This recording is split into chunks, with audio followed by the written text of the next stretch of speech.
La UNORCA se funda en marzo de 1985. Tiene un periodo de gestación más o menos de 3 años, podríamos decir del 82 al 85, pero tiene 2 antecedentes inmediatos, y digo antecedentes porque de esas experiencias surgieron varias organizaciones que luego dan forma a la UNORCA. Los 2 antecedentes son la ley agraria que emite Echeverría en 1972, me parece, y la creación de la CEMPA en 1979. 2 antecedentes que tienen que ver con la organización de la UNORCA, que tienen que ver con las formas de organización. La ley agraria del 72 por primera vez mete un capítulo que tiene que ver con la organización del ejido y poner al ejido en la ley como el eje rector del desarrollo en el campo mexicano. Y derivado de eso se crean figuras, sobre todo de orden económico, por ley, y además se abre un programa desde el propio gobierno que en los hechos era distinta a la forma de organización tradicional a través de centrales campesinas como la CNC, la CCI, incluso la propia CIOAC. Logramos una organización que se llamó la URECH, Unión Regional de Ejidos y Comunidades de la Huasteca Hidalguense. Hicimos visitas a Guanajuato, hicimos visitas a Michoacán, estuvimos allí en Zitácuaro, Michoacán, cuando en esos tiempos también había muchos problemas allá. Estuvimos en Oaxaca, cuando el problema de las coordinadoras, que tienen otro tipo de problemas, pero esto nos llevó a ir consensando ideas. A finales de la década de los 70 nos dimos a la tarea de crear una organización campesina, inicialmente por productores de café, y nuestra relación fue al inicio con los compañeros cafetaleros de Chiapas, de Veracruz y Oaxaca. Y allí surge con nosotros la coordinadora regional de productores de café de la Costa Grande. Una organización que impulsamos para primeramente exigirle al Instituto Mexicano del Café, que había dejado de dar los apoyos que los productores necesitaban, ¿no? De ahí, pues, fueron grandes las demandas que hicimos,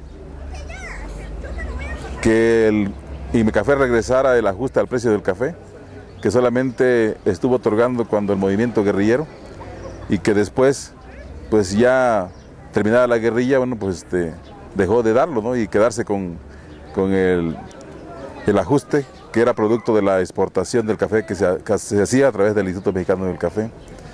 Luego, la otra demanda fundamental fue la cuestión ante el Ban Rural, para que se ejercieran créditos a los cafetaleros.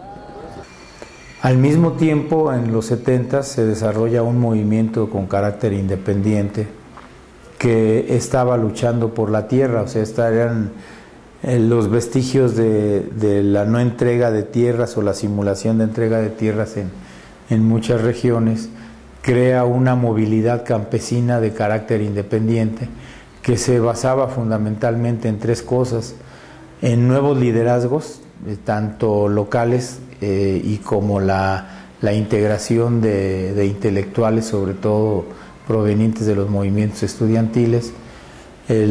La otra cuestión, tenían un carácter totalmente local, o sea, podía ser una lucha en un poblado o podía ser una lucha en una región de varios poblados, y la otra, que la demanda principal o la demanda fundamental era la demanda por la tierra.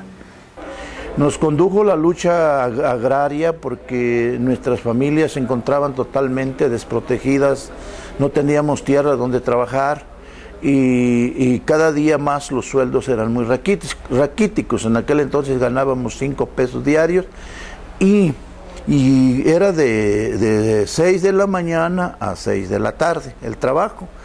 Por ello mucha gente estaba inconforme y deseaban tener un pedazo de tierra para trabajar. Entonces, con esas características surgen organizaciones que dan origen en 1900, que luchan durante toda la década de los 70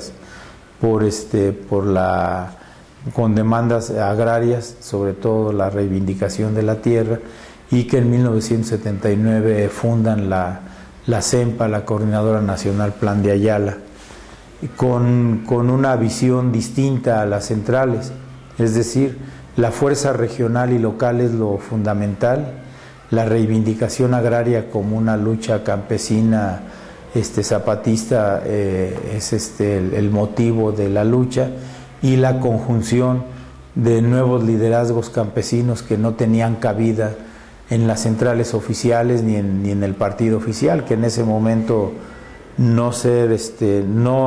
conducir las luchas a través de las centrales oficiales o del partido oficial significaba la cárcel y a veces la muerte, ¿no? Entonces, y la entrada de cuadros intelectuales provenientes de las universidades, sobre todo después del movimiento del 68, del 71 y de los movimientos en distintas universidades del país, que se da desde finales de los 60 y principios de los 70. Ya empezamos a formar en el CREA reuniones pues, no oficiales, sino de grupos donde nos poníamos de acuerdo, donde tramábamos cómo entrarle a una institución y a otra. Ya esto le estoy hablando de los años 80, 82, 83. Ya nosotros teníamos ya un presidente de la organización que se llamaba Benito Hernández Cruz, y que en el 83 precisamente nos lo mataron, lo agarraron por la espalda y pum, pum, lo acabaron. Luego nos mataron a un secretario, y para acabarla, pues en eso de que nos quitaron a estos, bueno, y me nombran a mí como presidente de la URECH, y duré 7 años como presidente de la URECH, y ya participando en UNORCA, hicimos algunos encuentros que no se le llamó ni primero, ni segundo, ni tercero, sino, por ejemplo, en la comunidad de Tepexititla, allá en Huejutla, ahí hicimos un pequeño evento y nos juntamos como algunos 60, 70 compañeros de diferentes estados de la República. Y ahí ya se le iba dando forma a esta organización nacional que pues en aquel entonces le llamábamos encuentros regionales. Yo recuerdo que hubo un encuentro agrario en Huejutla, Hidalgo. Hubo un encuentro entre esos años de 82, 85. Hubo un encuentro sobre problemas de financiamiento rural. En ese tiempo el Ban Rural era un banco fuertísimo en el sector rural. En ese encuentro se hizo en Chihuahua, allá en Ignacio Zaragoza. Hubo un encuentro sobre el asunto del maíz allá en Aguacatlán, Nayarit. Encuentros sobre organización y cafetaleros en Atoyac. Un encuentro sobre las tiendas de abasto popular y los comités de abasto que se habían formado en varias regiones, que se dio en Oaxaca. Y así estos encuentros temáticos nos fueron dando la construcción de un programa para el movimiento campesino.